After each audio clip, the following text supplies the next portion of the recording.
Uh, we finished the fiqh of tahara, we finished the fiqh of salah, which is about one half of the fiqh of worship. Tahara and salah alone are about one half of the fiqh of worship. And then we had to finish the fiqh of zakah, sawm, and hajj in this order. But since Ramadan was approaching, we decided to go over the fiqh of fasting first before the fiqh of zakah. So we finished the fiqh of fasting. So now we finished the fiqh of tahara, the fiqh of salah, the fiqh of fasting. And we should have gone back to the fiqh of zakah. But since hajj was approaching, we decided to go over the fiqh of hajj before the fiqh of zakah. Inshallah, once we finish the fiqh of hajj, we will only have the fiqh of zakah left to finish the fiqh of worship. And next sort of section of fiqh that we will go over will be the fiqh of transactions. And I mean by transactions, financial transactions. Then there will be the fiqh of family, which we had gone over before, but not everybody here, some of you, not everybody. And after the fiqh of family, it will be the fiqh of judiciary, jihad, and all of that, at the end, inshallah. Okay, Imam Qudamah rahimahullah said here, يجب الحج والعمرة مرة في العمر على المسلم العاقل البالغ الحر إذا استطاع إليه سبيلا. Hajj and Umrah are mandatory for the free, sane, adult Muslim once in a lifetime if he or she can afford the means to it. Everybody knows that, right? So, no, not everybody knows that. Because not everybody knows that Umrah is wajib, right? Because Umrah is not wajib according to the Hanafis and Malikis. They don't consider Umrah to be wajib. It's only Hajj for them. But Umrah is wajib according to the Shafi'is and Hanbalis. Okay. So the first thing is the ruling. Hajj is wajib and it's one of the pillars of Islam by consensus, right? بني الإسلام على خمس. حديث of Abdullah ibn Umar, بني الإسلام على خمس. Islam was founded on or built on 5 pillars, and شهادة لا إله إلا الله and صوم and zakah and fasting and hajj. So these are the 5 pillars of Islam. Allah subhanahu wa ta'ala also said, وَلِلَّهِ عَلَى النَّاسِ حِجُّ الْبَيْتِ مَنِ اسْتَطَاعَ إِلَيْهِ سَبِيلًا.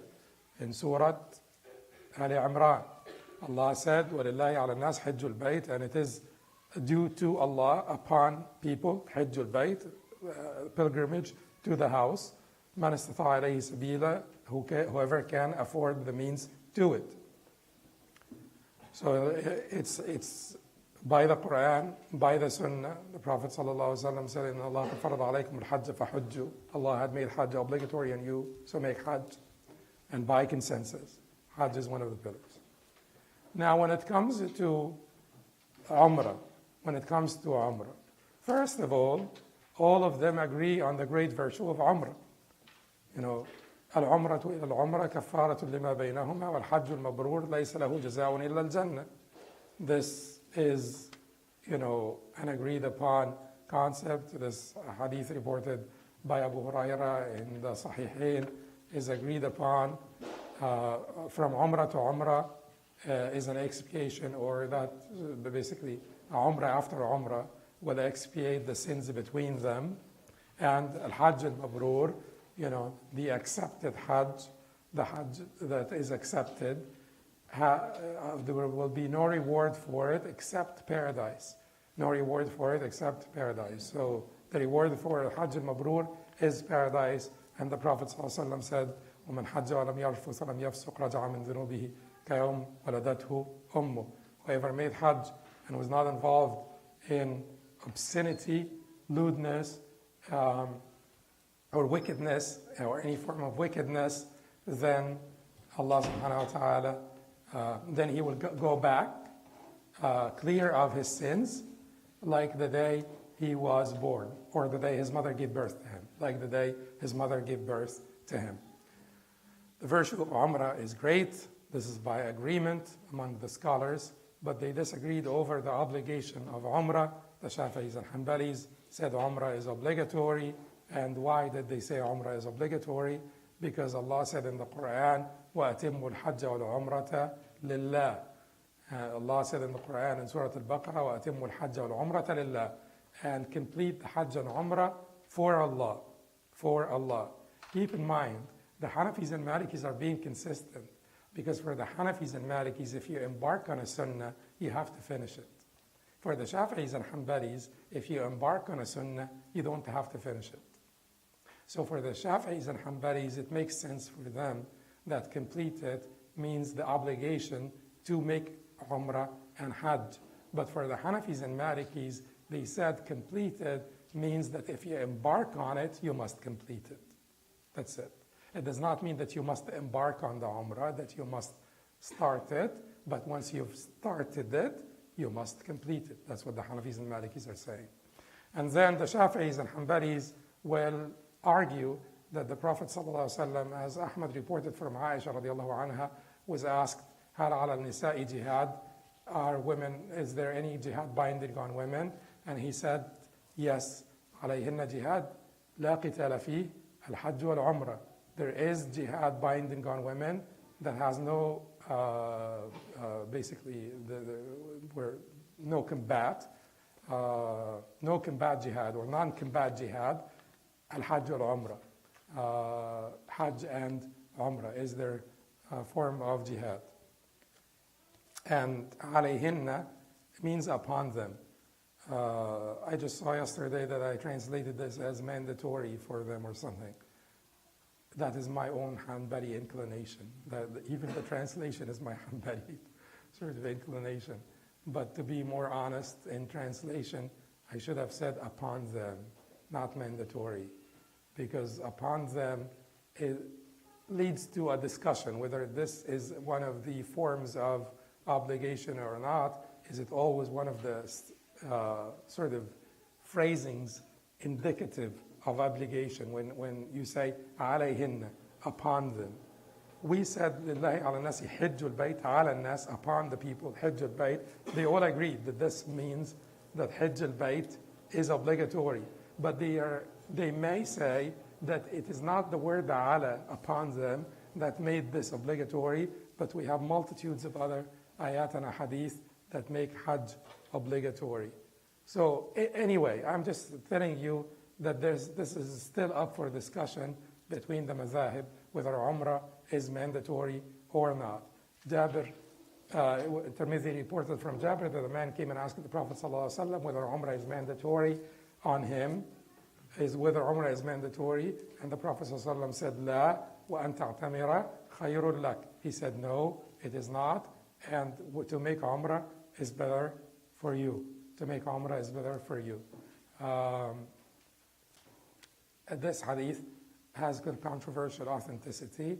Most of the scholars of hadith, including Zaylai, who's Hanafi, rahimahullah ta'ala, did not consider it to be authentic. Some did consider it to be authentic, so creates sort of, leaves still room for disagreement. There is also a mode, like a mode of recitation for وَأَتِمُّ الْحَجَّ وَالْعُمْرَةَ لِلَّهِ. It is وَأَتِمُّ الْحَجَّ وَالْعُمْرَةُ لِلَّهِ, not وَالْعُمْرَةَ لِلَّهِ, which also leaves room for disagreement, because وَأَتِمُّ الْحَجَّ, complete the Hajj, and then stop, وَالْعُمْرَةُ لِلَّهِ, and Umrah is for Allah, which creates like a distinction between Hajj and Umrah, which could be used in favor of the argument of the Hanafis and Malikis on behalf of the non-obligation. Ibn Taymiyyah rahimahullah chose the Hanafi and Maliki position that it is not obligatory. Anyway, make Umrah. Umrah is great. It's the argument in the time of Hajj, the Hajj season, or outside of No, in general, Umrah, whether a person needs to make Umrah once in his lifetime or not. The Shafi'is and Hanbalis require it. The Hanafis and Malikis don't. Okay, so يجب الحج والعمرة مرة. Hajj and Umrah are mandatory, and we said Hajj for sure by consensus, Umrah controversial, are mandatory for the free, sane adult Muslim. And we will come back to those conditions, free, sane adult Muslim. We will come back to them once in a lifetime, because the Prophet ﷺ said, إِنَّ اللَّهَ قَدْ فَرَضَ عَلَيْكُمُ الْحَجَّ فَحُجُّوا. And then they asked him, أَفِي كُلِّ عَامٍ يَا رَسُولَ اللَّهِ. He said, لَا وَلَوْ قُلْتُ نَعَمْ لَوَجَبَتْ. So the Prophet ﷺ was saying that Allah subhanahu wa ta'ala had made Hajj obligatory on you, so make Hajj. And then that's it. Prophet stopped. And then they asked him, someone in the crowd asked him, every year, O Messenger of Allah? And that would have gotten us all in trouble. That is why Allah says that's why Allah says in the Quran, يا أيها الذين آمنوا لا تسألوا عن أشياء إن تبد لكم تسؤكم وإن تسألوا عنها حين ينزل القرآن وتبد لكم. So, all people, don't ask about matters that have not been revealed to you. That would cause you hardship if they were revealed to you. And if you ask about them while the Quran is being revealed, they'll be revealed to you. So don't be hyper-technical. That's the lesson to learn here. Don't be hyper-technical. Islam is easy. Take it easy. Stop being OCD-ish about it. That's obsessive-compulsive disorder, OCD. So stop being OCD-ish about the religion and take it easy. So the Prophet ﷺ said, and if I were to say yes, it would have been binding on you. وَلَمَا اسْتَطَعْتُمْ. And you would have not been able to do it. So you would have just caused yourself hardship. Why asking questions when they're not warranted? Why just... Anyway, so that is the proof that it is only once in a lifetime. Once in a lifetime, if you can afford the means to it. إِذَا اسْتَطَاعَ إِلَيْهِ سَبِيلًا. And then the Shaykh will explain what the means to it is. والاستطاعة, and the means to it, أن يجد زادا وراحلة بآلتهما مما يصلح لمثله فاضلا عما يحتاج إليه لقضاء دينه ومؤنة نفسه وعياله على الدوام. والاستطاعة أن يجد زادا وراحلة. Affording it means that he has sustenance, amount,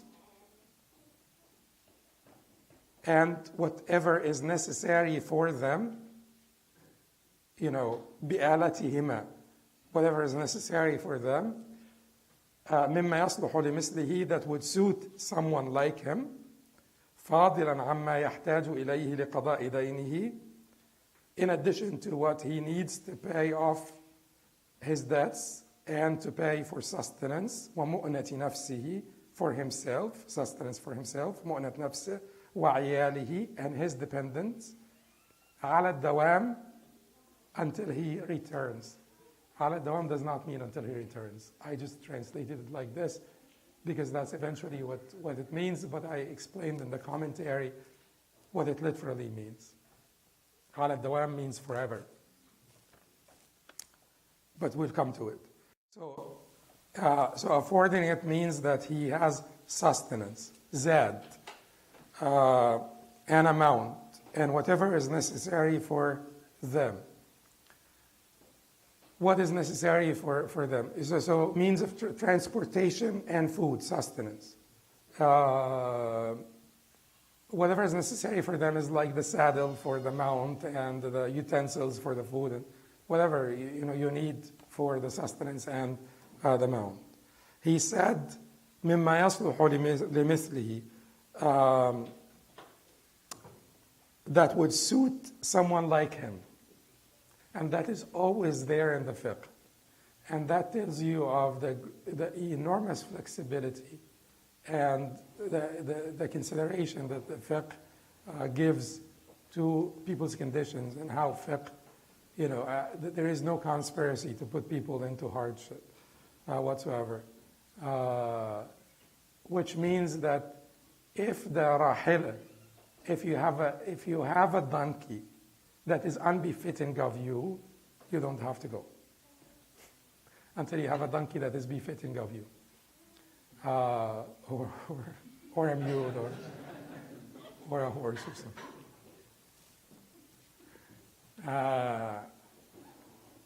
And also, if you can get there, surviving on dates, or surviving on wheat or barley bread, you could survive. You could have enough food. You could have enough dates and barley bread. But that's not the food that you usually eat. You don't have to make Hajj, because you don't have the sustenance that suits someone like you. So you're not being asked to sacrifice that sort of certain people who eat sort of like sushi every day or stuff that it's still within reason. It has to be within reason. But anyway, it is not asking you to give up your living standards. That's unbefitting of you. لا يصلح لمثلك. يستانس, yes. Yeah. If they tell someone who used to be sort of the Secretary of State, for instance, and that we will put you in this, we will, like they're going from Egypt, for instance, and they have this microbus that's going from Egypt. With like a lot of people, and they're sitting, they'll all fit in there, and he will have a seat, and they'll get him to. No, he doesn't have to.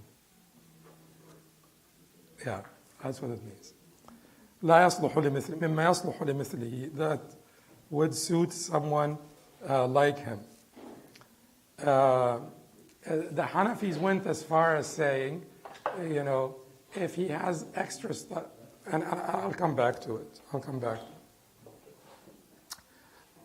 He said here, the Malikis are the strictest, by the way, in this regard. The Malikis said that he has to have stuff that is enough for him to get there, not even to come back, unless, if he stays there, there would be halakha, or that he would fear for his life if he stays in Mecca. But as long as he's able to make it to Mecca, then he has to go. And they said, no rahila, no mount. If he's able to walk, and he's good enough to walk, he can walk. All of them said if he's able to walk, he should walk, but that is within the qasr distance, within 81 kilometers from Mecca. If you're within 81 kilometers from the mashaa'ir, the sites of the rituals, all of them said walk, if you're able, if you're physically capable. Beyond this, all of them said that you will need a rahila amount, except the Malikis said, even if you're farther away, you're capable, and you're capable of making it to Mecca, you could make it to Mecca. And they even said, if you have a sana'a or hirfa or a craft, and you could use it to make money on your way and earn a little, income to buy food and stuff, go, But the others did not. And the majority did not, and the majority seemed to be, anyway, they seem to be the majority. فاضل عما يحتاج إليه لقضاء دينه. So you will need to have this. This should be a service. You need to have enough beyond what you need to pay off your debts. What you need to pay off your debts. ومؤنة نفسه وعياله على الدوام, and for sustenance for himself and his dependents until he returns. Let's talk about needs to pay off his debts. So if you have $20,000 and you owe people $100,000, you can't go to Hajj. You need to pay the people off first. you need to pay the people off first or get permission from those people to go. This is if the debt is due. If the debt is not due, then there are two positions in the madhab. One is that you can go. If your journey will end before the debt becomes due, you could go. The other one says, no, you cannot go. And we could use the first one for safe travel. We could use the second one for risky travel. And we could say for safe travel, if the due date will fall after you return, go ahead, don't worry about the creditor in this case, and the permission of the creditor.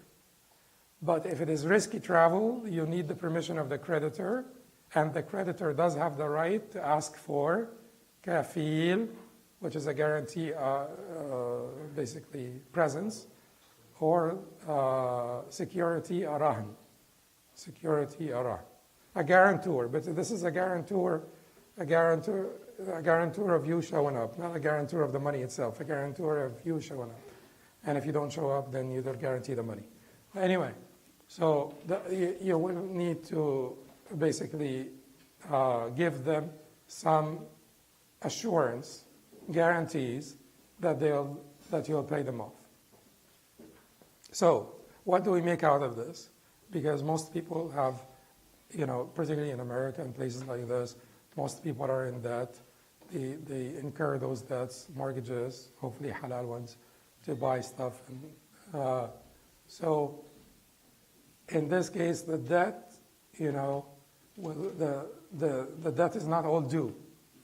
It's paid in installments, and the due dates are, they'll fall after you come back from Hajj. You want to make sure that while you're in Hajj, the payment that will fall during that time will be made. You'll be paid in advance or anything. But for the other payments, you should be fine going to Hajj. Clear or complicated? So we have debts that are due, pay them off before you go to Hajj. Or at least take permission from the creditor before you go to Hajj. We have debts that are not due. If this trip is risky, you do need the creditor's permission. If this trip is not risky, you probably don't need the creditor's permission. Is that clear? Okay. فاضلا عما يحتاج إليه لقضاء دينه ومؤنة نفسه, and for sustenance for himself, and that is sustenance that suits him and his dependents, and that suits his dependents. Until he returns, the way the Imam al-Qudamah expressed it, he said, وَعِيَالِهِ عَلَى الدَّوَامِ, forever. And that statement could be a little bit problematic because it, literally عَلَى الدَّوَامِ means forever. So you need to save enough for your kids if you don't come back to be in good shape until you return. No, you're not coming back. Well, yeah. We said you're not coming back. You need to save enough for your kids to be in good shape until they grow up and your wife dies and stuff. So ala dawam forever. What does that mean? It doesn't exactly mean that, because otherwise no one would be going to Hajj. Except very few people. But it means that if you have a tijara, if you have a business, if you have a factory, if you have a shop, if you have real estate that you rent out, if you have any of that stuff, you don't need to sell any of that stuff to go to Hajj. And that's the position of the majority, Hanafis, Shafi'is, and Hanbalis. You don't need to sell this stuff because this is stuff that earns you income. This is your capital that earns you income. You don't need to sell the stuff that earns you income. Is that clear? If you have like a shop, you don't need all of that. But it does not mean that you have enough saved for everybody forever. No, it doesn't mean that. Now, If you have a house with an extension that you don't need, like sort of a little extension to the house that you don't need, it just, you have no need for it and stuff, and you could sell it. The Hanafis said you don't need to sell it. The rest of them said you need to sell it because that is extra. And you don't need this for income. And you don't need this for your own sort of living or anything. It's extra. But the Hanafis said you don't need to sell it. Clear? I guess it is clear. So, l'istita'a, basically the ability to go to Hajj, is two things that were mentioned here, az-zad and al-rahila, which is sustenance and transportation. And we said the sustenance is not only for you, but for your dependents as well. Is that it? There are two other ones. There is the physical capacity, and there is the safety of the road. Safety and physical capacity. And that is by agreement. That is by agreement. So, physical capacity and safety. But physical capacity is a little bit tricky. Physical capacity is a little bit tricky. According to the Shafi'is and Hanbalis, if you're physically unable, Hajj becomes still obligatory on you, but it is not obligatory on you to perform it by yourself. You can send someone on your behalf. Is that clear? You're sick and you're not likely to get better. Does Hajj become obligatory on you? The Shafi'is and Hanbalis will say yes, because you own the Zad and Rahila. And the Zad and Rahila have been mentioned in many ahadith of the Prophet. Ibn al-Munzir said none of them is authentic, and he's correct. None of them is authentic. But the Zad and Rahila, they are proven by reasoning, not by transmitted reports. The transmitted reports about the Zad and Rahila are not authentic. But the Shafi'is and Hanbalis said, well, he has the Zad, he has the Rahila, he has to go. Because the Prophet ﷺ said in one report, من ملك زادا وراحلة يبلغانه البيت فلم يحج فلا عليه أن يموت يهوديا أو نصرانيا أو فليمت إن شاء يهوديا أو نصرانيا. So whoever has the Zad and Rahila that will get him to the house of Allah and he does not make Hajj, he shouldn't mind whether he dies as Jew or Christian or anything. But this hadith is not authentic. But it's often used. Okay, the Hanafis and Malikis said if he does not have physical ability to go to Hajj, Hajj does not become obligatory. It doesn't come down. You see, there is a difference between wujub and luzum al-ada, wujub and the binding performance. So, for instance, for women, in their period, salah does not become obligatory, does not come down. They're not being addressed, right? So when the period ends, they don't need to make up the salah. Sawm comes down, but they don't have to perform it because they are in their period. Yet, once their period ends, since it came down and became obligatory on them, it's on their shoulders. It's a debt. They'll have to pay it off. So they'll have to fast. You see the difference between obligation and the binding performance? So some things can become obligatory, but they're not binding on you to perform. Luzum al-ada. Here, that is a similar disagreement between the Hanafis and Malikis on one side and Shafi'is and Hanbalis on the other side. I am sick. I am not likely to get better. Am I being addressed by the obligation of Hajj? Shafi'is and Hanbalis will say yes. Then you could send someone on your behalf. You have money, send someone on your behalf. Hanafis and Malikis will say, no, you're not being addressed. Don't worry about it. You don't need to send somebody on your behalf. And if you die, the Hanafis and Malikis will say, don't send someone on his behalf. You're not required. They don't say don't send. They say you're not required as his inheritors to send someone on his behalf from his estate. The Shafi'is and Hanbalis will say if he left behind $20,000 and Hajj costs $7,000, you get that $7,000, even though it's more than 1/3.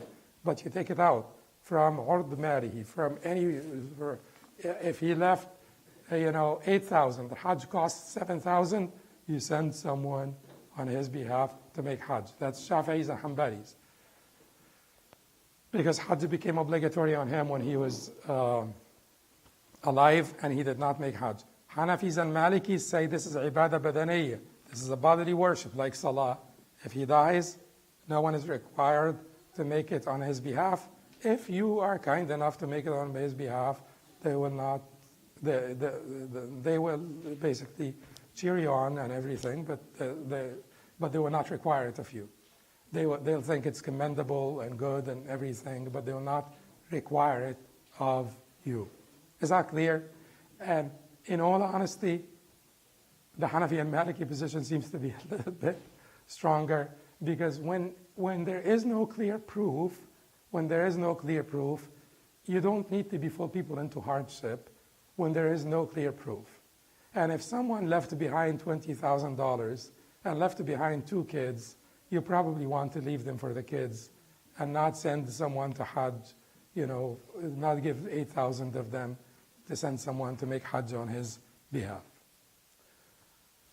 Okay, a little betrayal here. So,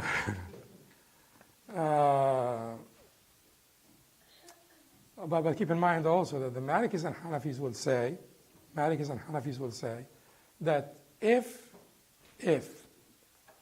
at one point in life he had all of those conditions met and he did not make Hajj, and thereafter he became sick, he will need to send someone on his behalf. Is that clear? Like, I have all the conditions this year, and for a couple of years I've been okay, I've been fine, I could have gone. And then I sort of become sick 2 years from now. All of them will say, this person will have to send someone on his behalf. Because at one point, he had all the conditions met, and he did not make it. Is that clear? That the Malikis and Hanafis will say, someone who never had all those conditions met, he was poor, and when he became rich, he was sick.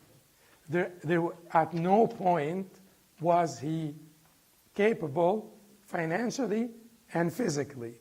Therefore, the obligation did not descend, he was not addressed by this obligation. But if you want to remember the Hanbali madhab, it is, you're still required to send someone if you have the money. And your heirs are still required to send someone if Hajj became obligatory on you. And whether or not you were delinquent, you just didn't make it after it became obligatory. Here in this particular chapter, Imam ibn Qudamah chose that it will be required if you were delinquent. Anyway.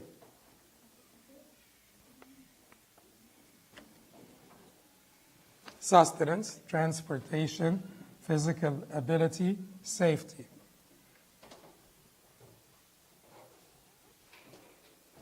ويعتبر للمرأة وجود محرمها وهو زوجها ومن تحرم عليه على التأبيد بنسب أو سبب مباح. ويعتبر للمرأة وجود محرمها. For a woman to be considered able to go, she must have a mahram with her. وهو زوجها. This is her husband. ومن تحرم عليه على التأبيد, or one of the men whom she is permanently not allowed to marry, non-marriageable kin, permanently, بنسب, because of blood relationship, relationships by birth or blood, or some permissible reason, What is permissible? Why did he say permissible reason? Because if he had illicit sex with her mother, she is not halal for him to marry. Right? But this is not a permissible reason. But that does not make him a mahram. It makes her haram for him to marry, according to the majority, for sure. Shafi'i is here. But is that understandable? We're not talking about marriage here. We're talking about illicit sex. With her mother, then she is the haram for him. Right? He cannot marry her. Is she his mahram? No, she's not. Can he be in seclusion with her? Can he be with her alone? Can he travel with her? No, but he cannot marry her. So that is why this qualifier is mentioned, permissible reason, because there are certain things that are not, permissible reasons. Having sex with her mother illicitly is not a permissible reason, does not make her a mahram, even though she is still non-marriageable. Okay, so what are the permissible reasons? He said relationship by blood or some permissible reason. What could be the permissible reason other than blood relationships? Marriage, father-in-law, in-law relationships, that is marriage, musahara, in-law relationships, and breastfeeding, rada, breastfeeding. These are the two reasons aside from relationship by blood. So now I have a picture for the Mahram okay, so this issue is controversial, isn't it? Does the woman have to have a mahram? Hanafis and Hanbalis will say yes. A woman must have a mahram. Malikis and Shafi'is say if there is a suhba ma'muna, safe company, she can go to Hajj without her mahram. Right? Suhba ma'muna. So why did they disagree? Well, they disagreed because the Prophet ﷺ, al-Bukhari reports from Ibn Abbas that the Prophet ﷺ said, لا يخلون رجل بامرأة إلا ومعها ذو محرم ولا تسافر امرأة إلا ومعها ذو محرم. No man should be alone with a woman except with one of her maharim being with her, and no woman should travel alone except with one of her maharim. A man said, يا رسول الله إن امرأتي قد انطلقت حاجة وإني قد اكتتبت في غزوة كذا كذا. O Messenger of Allah, I have enlisted in such and such battle, and my wife had gone out to Hajj. What should I do?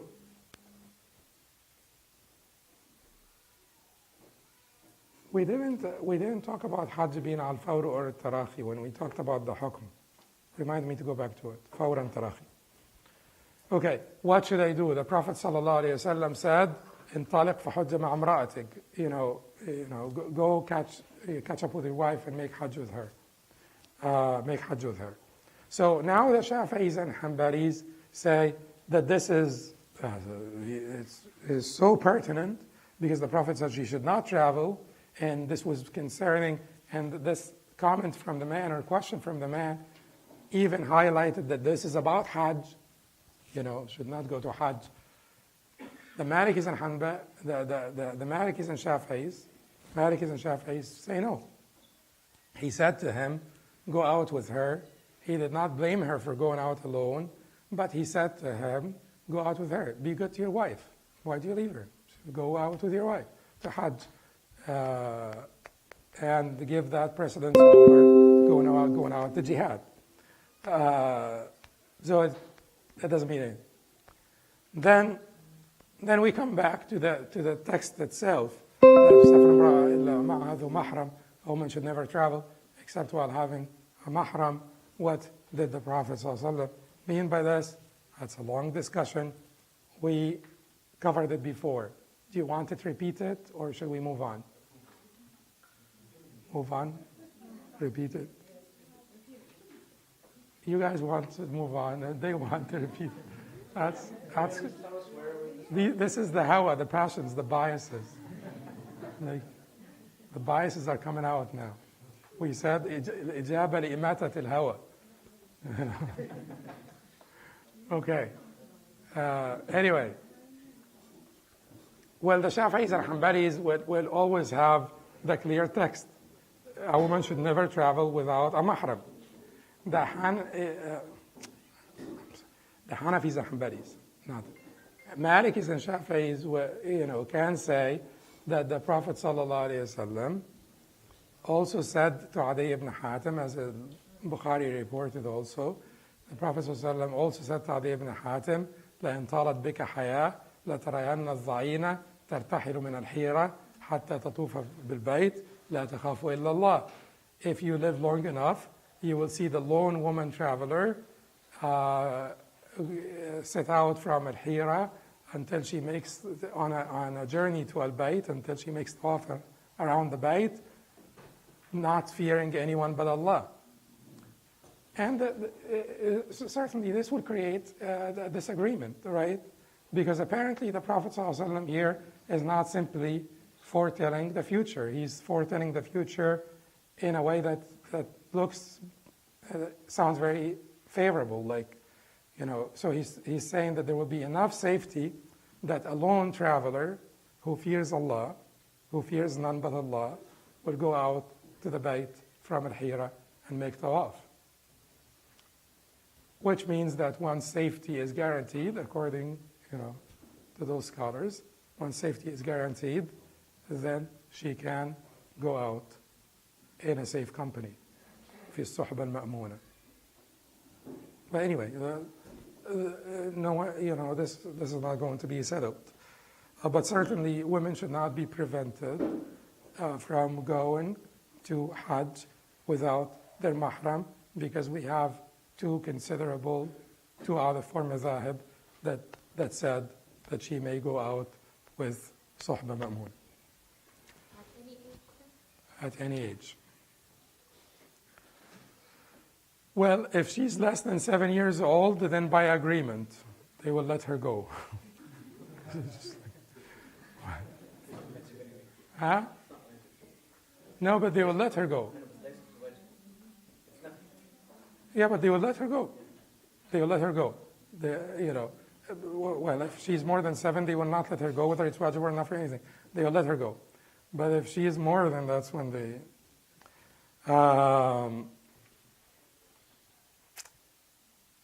Okay, we're done with this? Okay, you didn't remind me to go back to al-Fawr and Taraq. So when we discussed the hukm of Hajj in the beginning, the ruling of Hajj in the beginning, we did not talk about al-Fawr or al-Taraqi. We did not talk about whether this obligation is immediate or not immediate, postponed. So according to everybody except Imam al-Shafi'i and Muhammad ibn al-Hasan, one of the two disciples of Imam Abu Hanifa, it is al-Fawr, it is immediate. They have to go immediately. They say it's an obligation, and whoever told you that you'll be around next year to make it. And Imam al-Shafi'i and Muhammad ibn al-Hasan, they have a good argument, by the way. What is their argument? Their argument is that the Prophet ﷺ opened Mecca when? Ramadan, year 8. And when did he make Hajj? Year 10. So he skipped 2 years, right? Right or wrong? Yes. The 8th and the 9th. Well, someone can say they just went back to Medina on year 8, and everybody must have been tired and so on. But tired does not mean that you can't go back. And then on the 9th year, you could have gone. Certainly, the Prophet ﷺ sent Abu Bakr, but he did not go himself. And many of the Sahaba did not go. They went when the Prophet ﷺ went on the 10th year. So can Imam Shafi'i use this to say that it is not immediate? Wallahi, to me it looks like he can use it.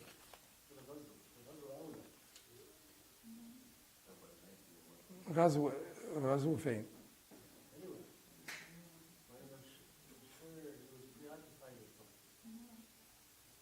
I'm sure he was preoccupied is not a good answer. No, and غزو الطلب is not أولى من الحج. غزو الطلب is not أولى من الحج. Because غزو الطلب ليس واجبا على الأعيان. It's not أولى من الحج. But at any rate, but there is no, but we could assume that the Prophet ﷺ was busy. But that's what Imam Shafi'i is saying, that people will be busy doing something. Because if you have al-azm, keep in mind that Imam Shafi'i is not saying that you should not have al-azm. Al-azm should be there. The resolve to go to Hajj. You're determined to go to Hajj. I did not go this year. I did not go this year because I had finals. Well, if you're Hanbali, you need to go. You have the zad, you have a rahila. There is makeup for the finals. You need to go. Imam Shafi'i will say, no, you have finals. This year, my wife's due date is on, the 9th of the Hajj. Should I go? Imam Shafi'i will tell you, no. Wait around for, to be around when your wife gives birth. It's fine. The next year, you can go. These are not compelling excuses. For the rest of them, they are not compelling excuses. But that is what ala tarahi means. Ala tarahi means not immediately binding. If you have something to tend to, yes, that's fine. Just tend to it. But you have to have the azm, the resolve to go to Hajj when circumstances are suitable. You don't have any sort of occupation. You don't have anything to tend to. Is that clear? That's the position of Imam Shafi'i. And Muhammad ibn Hassan al-Shaybani, the Ahad Sahibai Abi Hanif, one of the two disciples of Abu Hanif. He had many disciples, but one of the two main disciples. Okay. Okay. Then the Sheikh said, Rahimahullah, Imam Ibn Qudamah, فَمَنْ فَرَّطَ حَتَّى مَاتَ أُخْرِجَ عَنْهُ مِنْ مَالِهِ حَجَّةٌ وَعُمْرَةٌ. As for one who neglects it until he dies, enough money to perform one Hajj and one Umrah to be done on his behalf should be taken out of his estate. Not of 1/3 of his estate, of his estate. He leaves behind the 8,000, you take 7, and you give it to someone to make Hajj on his behalf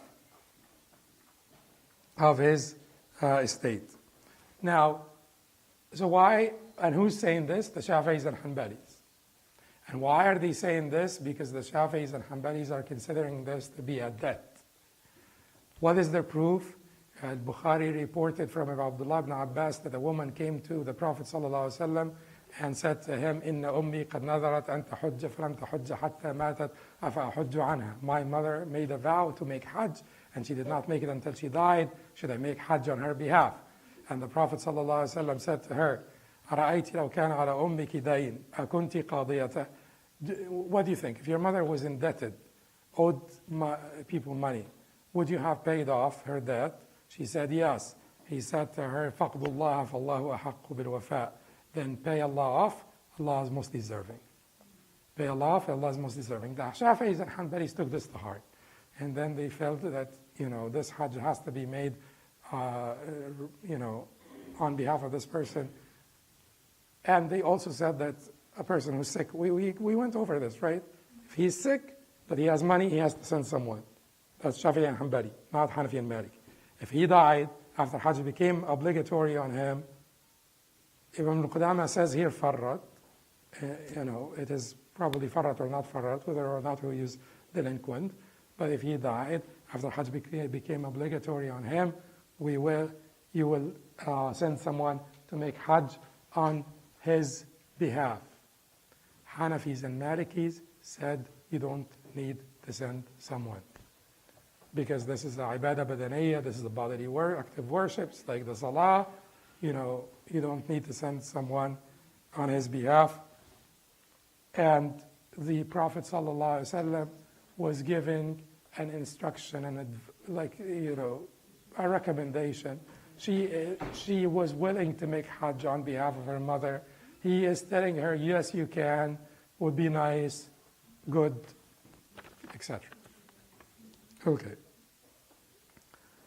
ولا يصح الحج من كافر ولا مجنون ويصح من الصبي والعبد ولا يجزئهما ويصح من غير المستطيع والمرأة بغير محرم. Here it will be a little complicated because he says, here we need this table here. He says, Hajj is not valid from a disbeliever or an insane person. It is valid from a child and a slave. But this does not exempt either of them from their obligation to perform Hajj after emancipation or after puberty, to perform it later. It is valid for the one who cannot afford it and the woman who does not have a mahram. So we have three different types of conditions for Hajj. Conditions of validity, conditions of obligation, conditions of validity, conditions of sufficiency. Sufficiency, this is basically my impromptu translation of ijza. If you guys have a better translation, please help. Ijza meaning that it will suffice for Hajjat al-Islam, for the obligatory Hajj that you have to make. Because not everything that is valid will suffice for this. It could be valid and it will count for you as nafl, as tatawwa, as, supererogatory optional Hajj. Okay, let us go over this. Islam, is it obligatory on non-Muslims?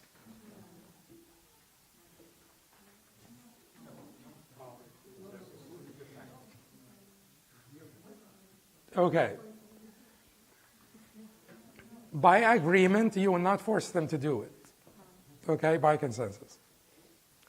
And by agreement, it is not valid if they... Is it a condition of validity? Yes, it is a condition. Well, let's just say, let's use this. So it's not valid. It's invalid if they do it. And certainly it is not sufficient. If they do it and then they become Muslim, they must redo it. Okay? But will they be punished in the hereafter for not doing it? That is the disagreement. So it's a controversy, but there's a controversy in usul. The rajih in the madhab is that it is binding on them in the sense that they'll be punished in the hereafter for not doing it. For not doing it. For not making Hajj. قالوا لم نكن من المصلين ولم نكن نطعم المسكين. When they were asked in the people of fire, the hellfire, they were asked what brought you here. They said لم نكن من المصلين. We were not of those who prayed. ولم نكن نطعم المسكين, and we did not feed the poor. قال نكن المصلين ونكن المصلين كنا نأخذ مع المقاعدين وكنا نكذب بيوم الدين. And we used to engage in sinfulness like everybody else, and we used to belie the day of judgment. So belie the day of judgment makes them kuffar. Why are they mentioning that they were not feeding the poor? Because that also got them there. So in addition to belying the day of judgment, in addition to being kuffar. Anyway, it's a controversy in usul. By consensus, they will not be forced to do it. By consensus, they will not be forced to do it. It is invalid if they do it, and it is not sufficient. Majority, puberty. What is the deal with puberty? Is it obligatory on them? No. So is majority a condition of obligation? Yes. Huh? Puberty, after puberty. Yes.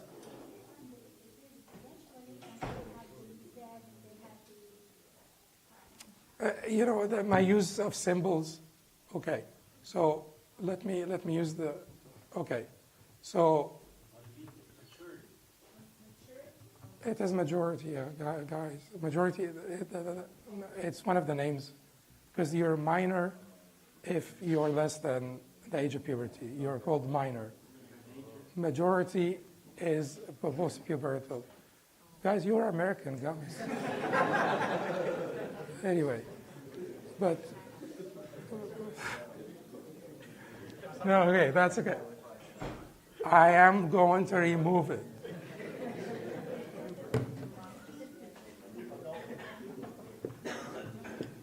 Puberty. Adulthood. Puberty. Okay, so I am going to say this because this means, yes, it is a condition. It is a condition of validity. So it is not valid if you're not Muslim. Islam is a condition of validity. Islam is a condition of sufficiency. Puberty is a condition of obligation. Is a condition of obligation. So if you did not reach puberty, it's not obligatory on you. Is puberty a condition of validity? Except according to the Hanafis. Although the Hanafis disagree among themselves, and some Hanafis may like to say that the rajih in their madhab is that, like the Jumhur, but that's a controversy within the madhab. What is the rajih? It's up to them. Sheikh Wahab al-Zuhairi, one of our mashayikh, Sheikh Wahab al-Zuhairi, was a Hanafi scholar. He thought that the rajih for them is that it is not accepted from the sabi. It is not accepted from the child. Hajj is not accepted. Therefore, puberty is a condition of majority, is a condition of obligation, validity. But according to the Jumhur, including one position in the Hanafi madhab, it is valid from the child. It is valid from the child. So it is not a condition of validity. X here means it is not a condition of validity, which means it is valid. Okay? Condition. Okay. Because is it sufficient for them? Meaning, if I am 3 years old and my parents take me to Hajj and they make me make tawaf with them and they throw the jamarat on my behalf and so on, does this count for my Hajj? No, it is not. So is it a condition of sufficiency? Yes. Meaning it is insufficient. You're not exempt from your Hajj afterwards, because there is a controversial hadith where the Prophet ﷺ said, أيما صبي حج ثم بلغ الحنث فعليه حجة الإسلام then فعليه أن يحج or فعليه حجة الإسلام عليه أن يحج. So whenever a child makes Hajj and then he reaches puberty, he must perform the mandatory Hajj. Okay? Sanity. Is it a condition of obligation? Absolutely. Is it a condition of validity? Absolutely. Is it a condition of sufficiency? Absolutely. Freedom. Is it a condition of obligation? Yes. It is not obligatory on slaves. Alhamdulillah, Allah subhanahu wa ta'ala ended the practice. Validity, is it a condition? No. If a slave made Hajj, he will get the reward. So it is a valid act of worship. Is it sufficient? Is a condition of sufficiency? Yes. Like the... Wait a second. Yes, so it is a condition of sufficiency. Yes, so it is a condition of sufficiency. It is a condition of sufficiency. Huh? Just like the child. So it is not a condition of obligation. Guys, it is a condition of obligation and a condition of sufficiency. It is not a condition of validity. So it will be valid, they'll get rewarded. It will not be obligatory on them, and it will not be sufficient if they did it. Okay. You don't have to worry about this because we don't have this problem. Ability. Being able. A condition of obligation? Yes.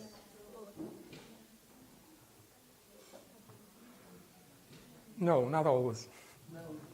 Because we did talk about it's a little bit tricky. Because according to the Hanbalis, it is a condition of ada, performance, not obligation. It becomes obligatory on you even if you're... But that is the physical ability. this is, okay. So let us divide them into two here. Financial ability and physical ability.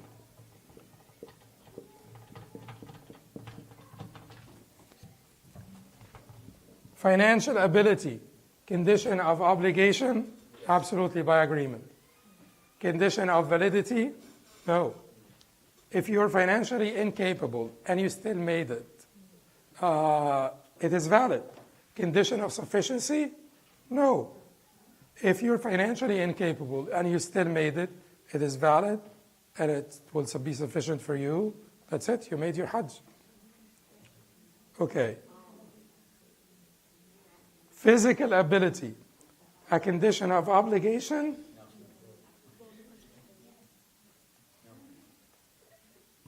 Hanbali wise will be no. So for the Hanbalis, no. For the Hanbalis and Shafi'is. For the Hanafis and Malikis, yes. It's not obligatory on you if you are physically incapable. Validity, is it a condition of validity? Absolutely not. Let's say someone who's really sick and still made it, it will count. Is it a condition of sufficiency? Absolutely not. Someone who is really sick and they still made it will be sufficient. So that's the table.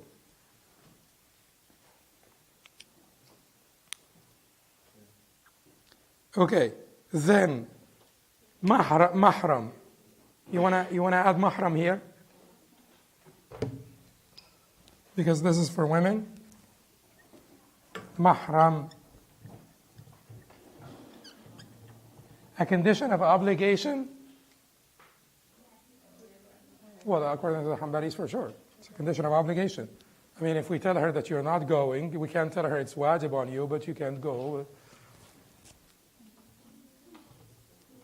A condition of validity? No. A condition of sufficiency? No. Let us say she didn't listen to us. She just didn't listen. You keep on telling her it's haram, you can't really travel and stuff, and she doesn't listen. Would it be valid? It will be valid. Even according to Hanbalis. Will it be sufficient? It will be sufficient. They will still tell her it's sinful. But they will tell her you'll get the reward of Hajj and you'll be exempt from Hajj. You will have fulfilled it. You're done. So will it erase the sin?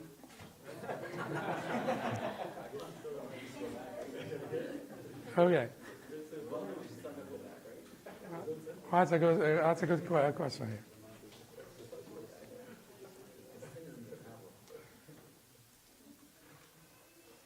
Probably would. Anyway.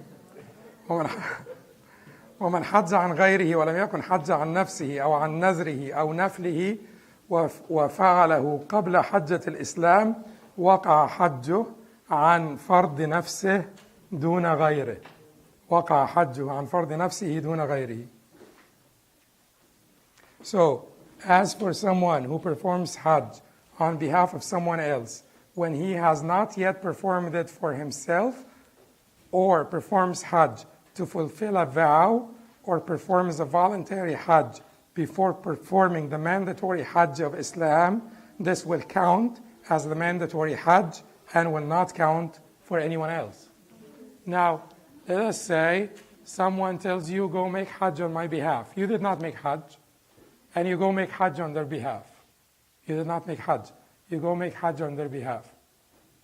Let us say you did not make your Hajj yet, but you vow to make Hajj, and you go out to fulfill your vow. Not Hajjat al-Islam, you vow to make an extra Hajj. Before you made your own sort of Hajjat al-Islam. And then you go out to make your extra Hajj. Or you set out to make a nafla Hajj. You just like to make tatawwa. You didn't make Hajj al-Islam yet. Some people are like this. Some people like to complicate matters. So just some people. So what do we say to those people? And this is a very merciful position in fiqh. This is one of the most merciful positions in fiqh, because we could have canceled it, and some scholars do cancel it for them. They say it's invalid. But they will say it automatically switches to your Hajj al-Islam. By default, will automatically switch to your Hajj al-Islam. It will count as your Hajj al-Islam. But this person who gave you the money to make the Hajj on their behalf, and now it switched to it is your own Hajj, not his. What happens to that person? You owe him the money. You must return the money to him. You must return the money to him. Who said that? All of the above, Shafi'is and Hanbalis. The Shafi'is have been giving us companies throughout this chapter, right? Except for al-Hajj al-Fawr or Tarahi, and except for the Mahram thing, right? Otherwise, they have been giving us company. Hanafis and Malikis said no. Hanafis and Malikis said no. They said if you did not make your own Hajj, you could still make Hajj on behalf of someone else. Maliki said someone who's deceased. Hanafi said someone who's deceased or living, anyone. If you did not make your own Hajj, Hanafis and Malikis said that's fine. You could make Hajj on behalf of someone else. What the Shafi'is and Hanbalis will say to them, what are you going to do with the hadith? Hajj an nafsik, thumma hajj an shubruma. This was reported by Abu Dawood from Ibn Abbas radiallahu anhu. The Prophet sallallahu alaihi wasallam heard someone saying, labbaik Allahumma hajj an shubruma. Oh Allah, here is a Hajj for you on behalf of Shubruma. And he said to him, did you make Hajj for yourself yet? And he said no. And he said, then make Hajj for yourself first, and then make Hajj on behalf of Shubruma. So that's why the Shafi'is and Hanbalis say you have to make your own Hajj first. The Hanafis and Malikis say that this person was advised to do what is better, not necessarily that it would have not counted had he made Hajj on behalf of Shubruma. Not that it would have been invalid and would have not counted if he made Hajj on behalf of Shubruma. And certainly, Sufyan al-Thawri, by the way, has like a very beautiful position. Sufyan al-Thawri has a very beautiful position. He says, well, let's differentiate between two scenarios here. Someone who's financially capable of making Hajj, he has been addressed by the obligation. He should go make Hajj on behalf of himself first. Someone who is incapable financially of making Hajj, poor people who are incapable financially to make Hajj, they have not been addressed by the obligation. So they don't need to make Hajj on behalf of themselves first to be able to make it on behalf of someone else, because they have not been addressed by the obligation. Therefore, for those people, poor people who have not been addressed by the obligation, they can go and make Hajj on behalf of someone else. And that is a middle position between the Hanafis and Malikis on one side, who said anyone could make Hajj on behalf of anyone, whether or not they made Hajj, and the Shafi'is and Hanbalis on the other side, who said you cannot make Hajj on behalf of someone else or your own Nazr or Nafla Hajj until you make Hajj al-Islam yourself. And the Thawri position will make it possible for poor people with no means to make Hajj to get the pleasure of making Hajj and visiting the holy places. But it will not be counted as their own Hajj. No, it is not counted as their own. But they'll get the reward of, and they'll get to see the holy places. It would be nice. That's it.